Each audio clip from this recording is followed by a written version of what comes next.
How to install Forza Horizon 5 in PC. So hey everyone, welcome back to the channel. So in this video I'm going to show you how you can install Forza Horizon 5 on PC.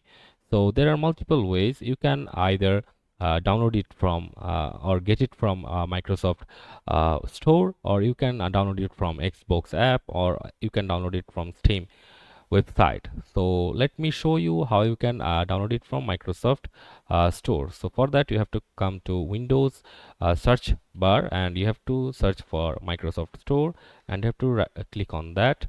And after that you have to search for Forza Horizon 5. As you can see, I've already searched for it, and after searching for it you can see there is many editions of Forza Horizon 5 here. You can just click any of them of your liking, and just click on get it, and it will be downloaded to your PC. And the other option is you can just come to the official website of Forza Horizon and just click on the Xbox option from here.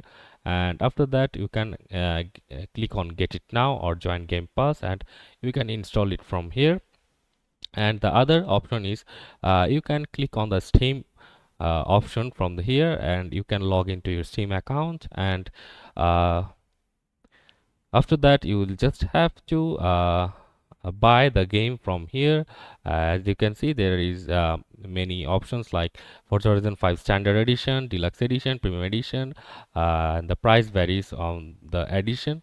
And that's it. That's how you can download or get Forza Horizon 5 for Windows PC in 2025. So that's it for this video. See you on the next one.